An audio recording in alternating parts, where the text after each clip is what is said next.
Seduction is the ultimate soft power. It's not just about romance. It's about influence, attraction, and getting people to say yes without them even realizing it. Whether you're building relationships, advancing your career, or navigating social dynamics, mastering the art of seduction gives you an edge in every aspect of life. In this video, I'm going to summarize the best book ever written on the subject, The Art of Seduction, by Robert Greene. It's one of the most ruthless Machiavellian books, revealing the psychology of attraction and showing how seducers control outcomes by mastering human flaws and desires. It may shock readers with its moral tone, portraying the seducer as a predator with their target, as a willing participant. Let's replace victim with target here. If you don't want to read all 500 pages, I've created a free step-by-step blueprint to help you take action right away. Just click the link below, and I'll send it to you. There is a lot to cover, so let's get started. The early part of The Art of Seduction sets up the foundation for preparing the reader to explore the strategies of seduction. This is a seductive framework used by seducers to master the art of seduction. First, seduction should never be direct or forceful. A seducer uses subtle, indirect means to draw their target in, allowing them to feel like they are choosing willingly rather than being coerced. Second, seduction is about more than physical attraction. It thrives on playing with emotions. Seducers evoke desire, confusion, and vulnerability, eventually leading to what Greene calls a psychological surrender. Emotional depth, not just lust, is key to creating lasting influence. Lust fades, but love and obsession endure. Third, a sense of mystery keeps the target engaged. By not immediately fulfilling desires, the seducer creates longing and curiosity. Greene emphasizes that satisfaction should be withheld to maintain interest and excitement. Fourth, successful seduction requires a deep understanding of the target's desires and fears. Seducers focus on the other person, not themselves, by studying the target's personality, social dynamics, and aspirations. The advice is to be other-centered, to know what captivates them. Fifth, seduction is a gradual process that builds over time. Rushing creates fleeting desire. Taking time fosters deep emotional connections. A seducer must allow attraction to develop organically, aiming for something more enduring than just temporary lust. Sixth, seduction often involves manipulation, and Greene acknowledges the morally ambiguous nature of the practice. He advises that seducers must be willing to overlook the ethical implications in the pursuit of their desires. In The Art of Seduction, Robert Greene introduces various seducer and target archetypes, each appealing to different fantasies and desires. He emphasizes that there isn't a one-size-fits-all approach. Each archetype has its own seductive style. Greene encourages you to discover and embrace your natural archetype, using it to enhance your seductive power. Let's explore key seducer archetypes you might identify with. The siren embodies exaggerated femininity and captivates others with her charm. It's not just her physical beauty that mesmerizes, it's her ability to evoke fantasies that enchant and draw people in. Sirens possess a powerful sexual energy, skillfully wielding it to create an irresistible aura of allure, offering an escape from the constraints of daily life. For men, the siren is the ultimate fantasy figure who promises pleasure, freedom, and indulgence, making them lose control, which they secretly yearn to do. The rake embodies an infectious passion for the opposite sex, creating a magnetic pull through his intense fascination with women. His unrelenting desire makes those he pursues feel deeply desired, representing a powerful fantasy for many. Much like the siren captivates men. Unlike most men who are often cautious, the rake is boldly unrestrained, driven by his love for women. This overwhelming devotion is both exhilarating and dangerous, as he may be disloyal or immoral. But that only adds to his allure. His power lies in his ability to make women feel like the center of his world.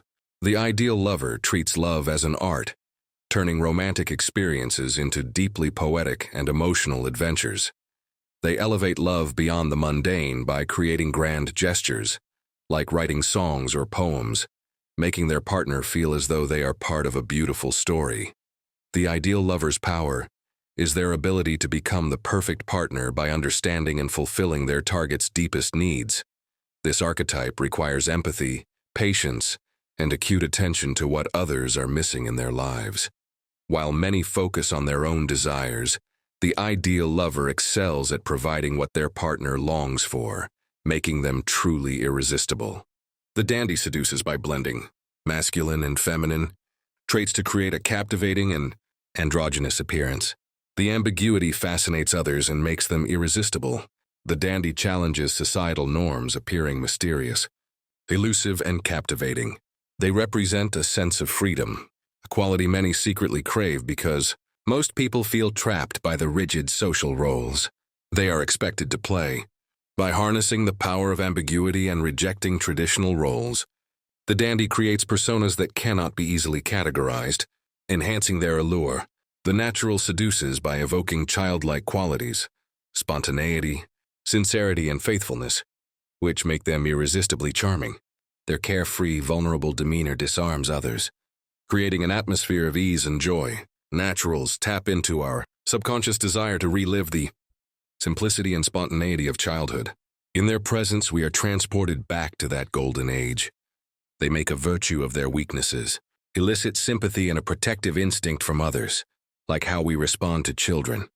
While many of these traits are authentic, some naturals deliberately exaggerate their vulnerability as a conscious, seductive tactic. The coquette seduces by mastering the art of playing hard to get, alternating between giving hope and frustrating their target. This hot and cold dynamic creates obsession, as the coquette keeps their target hooked, with the promise of fulfillment that never quite arrives. Delay is the coquette's primary weapon. By keeping their target waiting and uncertain, they build a deeper emotional connection. The target becomes more fixated, driven by the desire for something just out of reach, whether it's love, pleasure, or power. Coquettes exude self-sufficiency, making them appear unattainable, which only enhances their allure. This teasing, aloof behavior taps into a human desire for what we can't have, making the coquette a master of psychological seduction. The charmer seeks to please everyone, shining in social settings by making others feel appreciated and valued. Their seduction lies in providing comfort and adapting to others' emotions, creating a sense of validation and ease. Charmers are masters of manipulation through kindness. They deflect attention from themselves, focusing entirely on their target, making them feel understood and admired. Unlike other archetypes, they avoid conflict and instead use empathy and flattery to build rapport. By boosting their target's vanity and self-esteem, they quietly gain influence and control. The charismatic radiates confidence and embodies a larger-than-life vision or cause, drawing people in with their unwavering conviction. Charisma comes from a unique blend of self-confidence, purpose, and energy, creating a presence that makes others feel drawn to them, sensing something extraordinary. Charismatics use subtle techniques such as piercing gazes, calm speech, and an air of mystery to seduce on a grand scale. They can be both intimate and distant, creating an enigmatic allure that pulls people in. The star captivates through mystery and distance, drawing people in with an untouchable, ethereal aura. They stand out with a unique style that commands attention, but their power lies in their elusiveness, allowing others to project fantasies onto them. Stars thrive on the desire for escape from everyday life, feeding people's need for something otherworldly. Their dreamlike quality influences us unconsciously, making them objects of fascination and imitation. However, the challenge is to maintain this allure, as too much exposure risks breaking the spell. To seduce like a star, cultivate an intriguing presence, visible enough to inspire, yet distant enough to remain mysterious. After outlining the traits of the ideal seducer, Robert Greene shifts focus to the opposite, the anti-seducer. The anti-seducer is the opposite of a successful seducer, someone whose behaviors actively repel rather than attract. Robert Greene identifies key characteristics that destroy seduction, helping readers avoid common mistakes that can kill any seductive potential.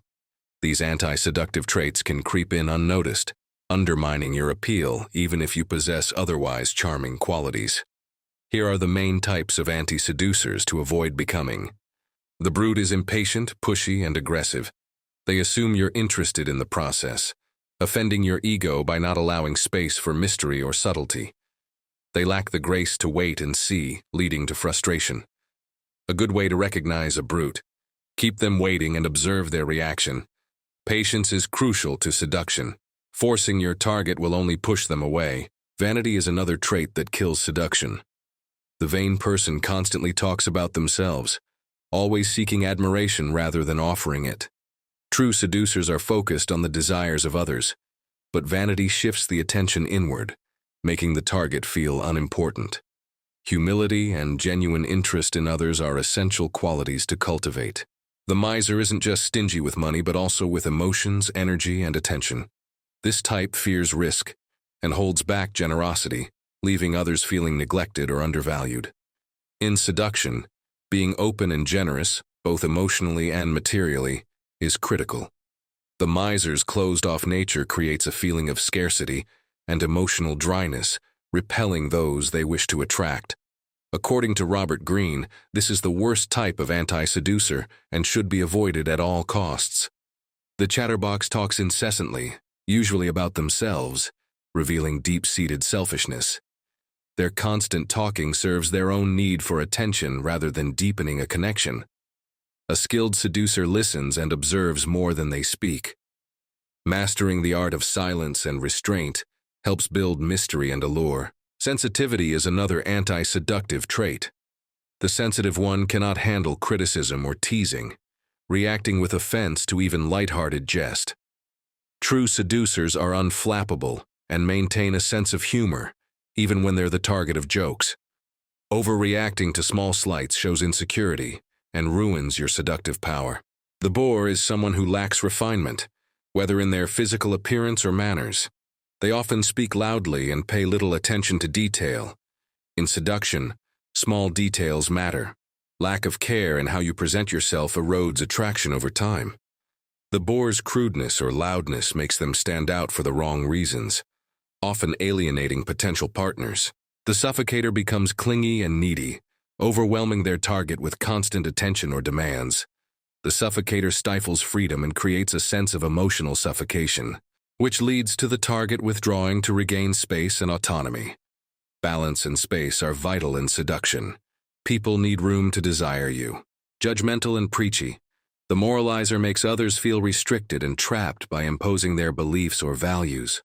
Seduction thrives on freedom and acceptance, but the moralizer kills attraction by trying to fix or judge the behavior of their target. A true seducer embraces differences and avoids coming across as superior. The windbag talks excessively, especially about themselves, showing little interest in the other person. This kills mystery and bores the target. A seductive conversation is about balance, sharing just enough about yourself while keeping the other person intrigued, but not revealing everything. Lacking refinement or subtlety, the vulgarian comes across as crude, tacky, or lacking in class. This puts off their target, who craves grace and sophistication. Seduction often involves elevating the experience, and the vulgarian destroys the sense of specialness by failing to meet basic social or aesthetic standards. Now that we've explored the mind of the seducer, it's time to take a closer look at the other side of the equation, the target. In seduction, understanding your target is everything. Before you can successfully captivate someone, you need to know what drives them, what they crave, and most importantly, what they lack. Robert Greene breaks this down into two key areas: personality types and victim archetypes. Successful seduction hinges on recognizing the desires and fantasies of the person you're pursuing. He identifies different personality types, each with specific emotional needs. By tailoring your approach to fit these needs, you can create a magnetic pull toward you. Let's look at the key personality types Greene outlines. Nostalgics are driven by a deep longing for the past. They're drawn to their glory days, familiarity, and anything that reminds them of what they've lost or miss. To seduce a nostalgic, offer them a taste of that lost world. Become the person who can restore what they feel has slipped away. Escapists feel trapped by society, by their own choices, or by life's limitations. They yearn for freedom and adventure, something to take them away from their daily grind. If you can present yourself as the doorway to excitement and liberation, they'll be irresistibly drawn to you. Self-indulgents are unapologetically themselves. They revel in their quirks, flaws, and eccentricities and want others to do the same. They crave validation, and a seducer who indulges their self-love, who makes them feel seen and adored for who they truly are, will hold significant power over them. Idealists are on a quest for a specific fantasy or ideal they've built up in their mind, what love, adventure, or life should look like, and they are searching for someone who can make this fantasy a reality, if you can embody it. Understanding these core personality types enables you to tailor your seduction strategy to resonate with their deepest emotional needs. By fulfilling these desires, whether it's nostalgia, freedom, validation, or a long-held fantasy, you become not just a temporary interest, but someone who provides what they've been subconsciously seeking. This is the key to a more powerful and lasting seduction. After personality types, Greene introduces the idea of victim archetypes, people particularly vulnerable to seduction due to certain traits or life situations. These archetypes give you a blueprint for how to approach your target by exploiting their unique vulnerabilities. Each victim type has a distinct weakness, a point of entry that, when identified, can be used to draw them closer. Greene's theory is that seduction succeeds when the seducer understands and exploits the specific vulnerability of the right target. The reformed rake or siren, once skilled seducers themselves, now long for the excitement of their past conquests, reignite their former passion by making them feel as if they are still as captivating as ever. The disappointed dreamer, disillusioned by the harsh realities of life, once believed in adventure and romance. They now seek an escape, offer them a taste of the fantasy they once dreamed. The pampered royal, raised with every desire catered to, demands constant excitement and novelty. Keep them entertained and distracted to seduce them. The prude, obsessed with appearances and social norms, fears scandal.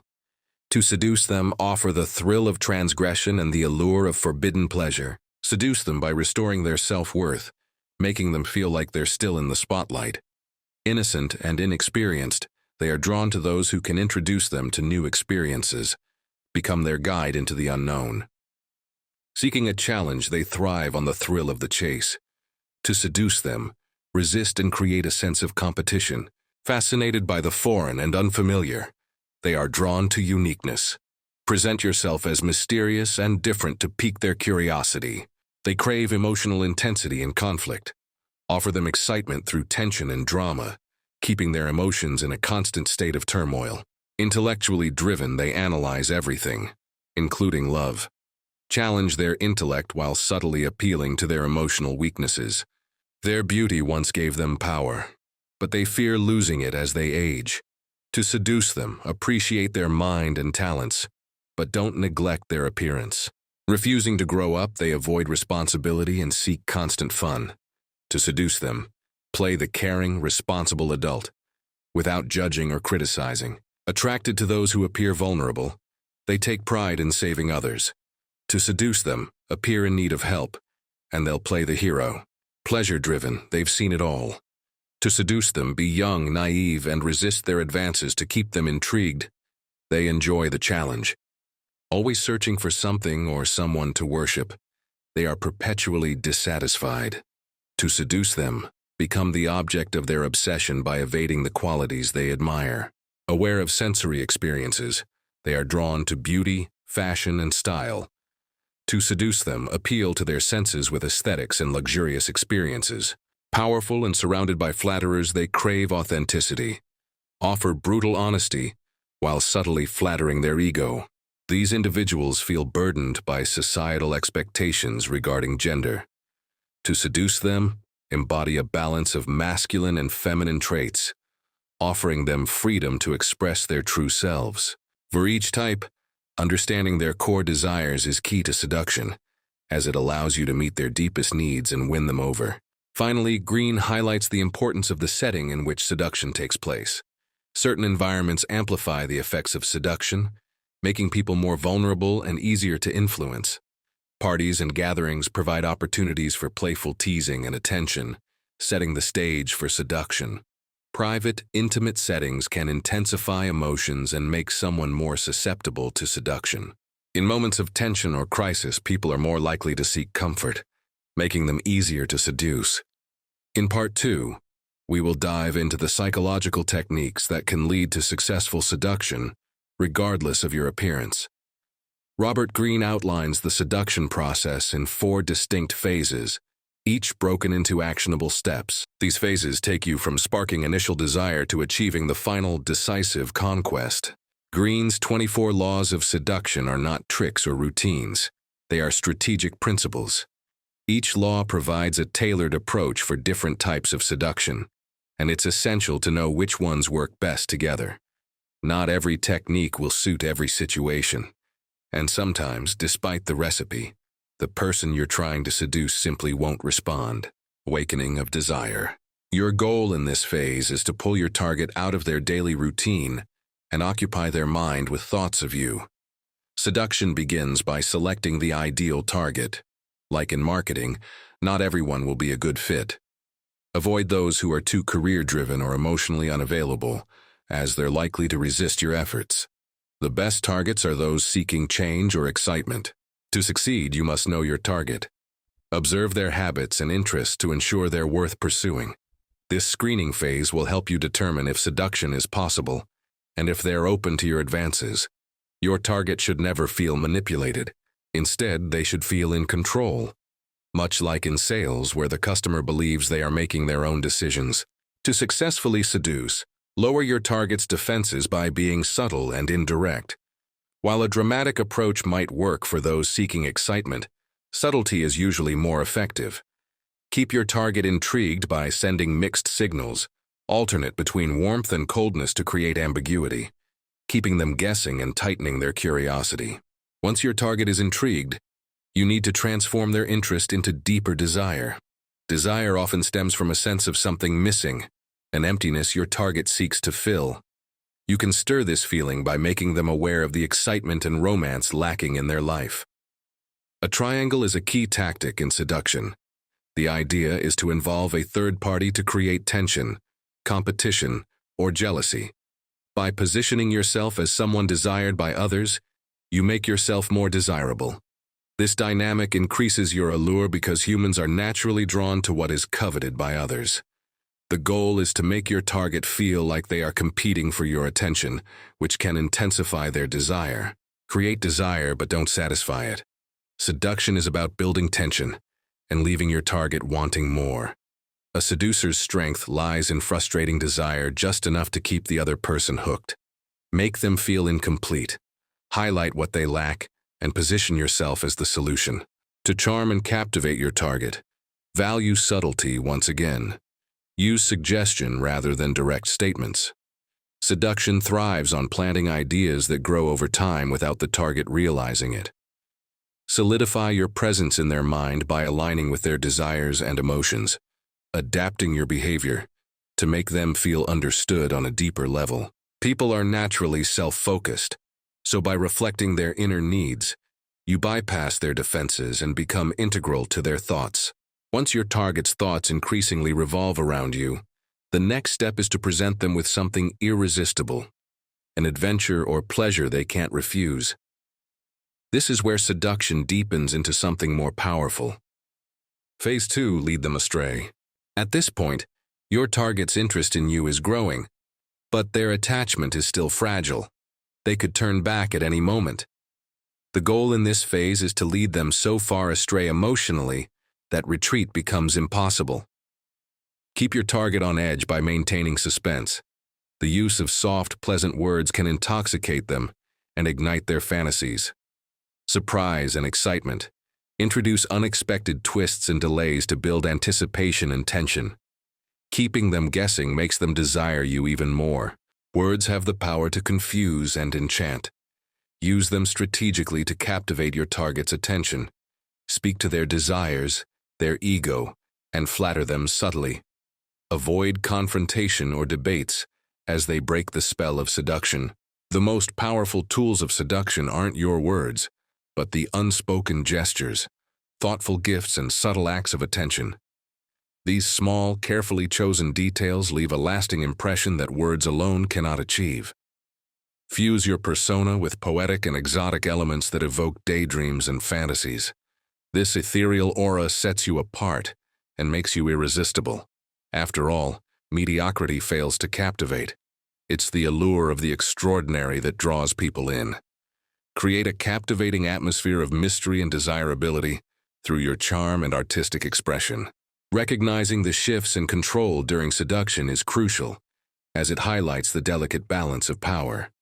To excite your target and elicit strong emotions, disarm them with strategic displays of weakness and vulnerability.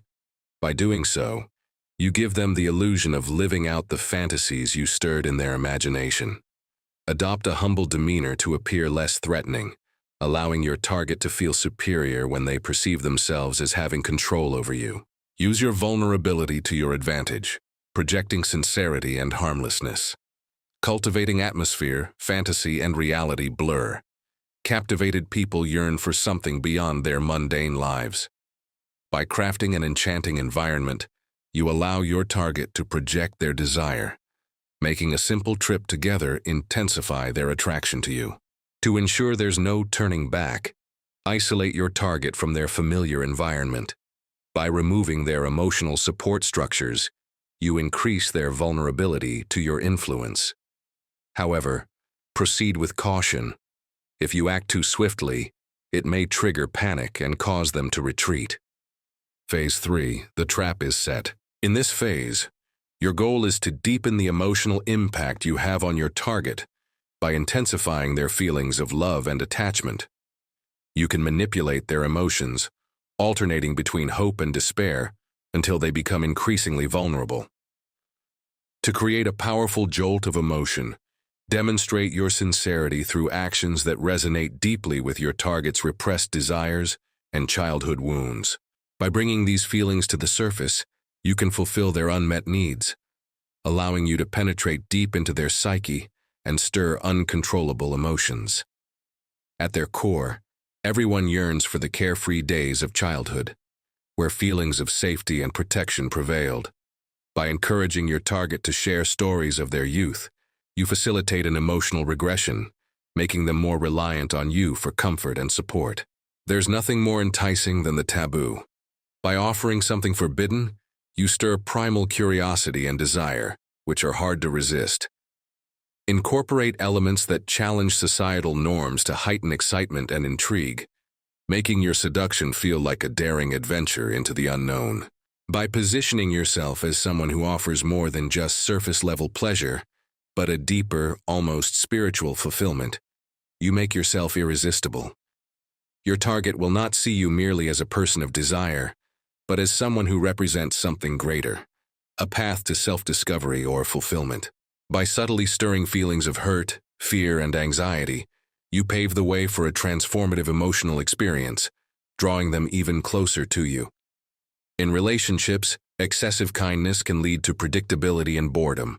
By introducing elements of doubt, fear, or jealousy, you create emotional dynamics that maintain engagement. These fluctuations in emotional experience heighten anticipation and create tension.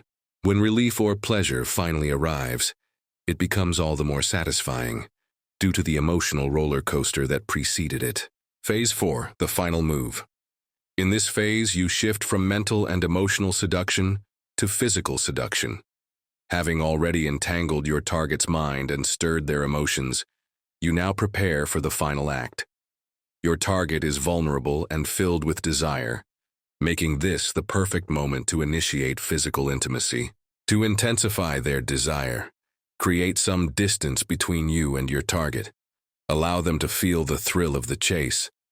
By giving them space, you stir their longing and amplify their desire, turning the dynamic upside down as you strategically withdraw. Send subtle signals that awaken their lust, spreading an irresistible allure like a potent poison. Seduction goes beyond mere words. It's about visceral connection. Your target should feel your desire through your body language, tone, and overall presence. This primal form of communication is what ultimately seals the deal, evoking their most basic instincts and drawing them closer to you. Once the seduction is nearing its climax, the risk of disenchantment looms large, threatening to undo all your hard work. When the moment arrives, act decisively. A successful seduction culminates in bold action. Don't allow your target to linger in uncertainty. Prolonging the process can lead to seduction disillusionment, which breeds resentment and diminishes the connection you've worked so hard to build. Once the seduction is complete, the aftermath is critical. If your goal is a lasting relationship, you must continue to seduce your target. Keep the cycle of tension and release alive. Seduction is not a one-time event. It requires constant effort to maintain desire. However, if your intention is to move on, the exit must be swift and decisive. End things cleanly, both physically and emotionally, freeing yourself to pursue your next conquest without lingering attachments. The game then begins anew,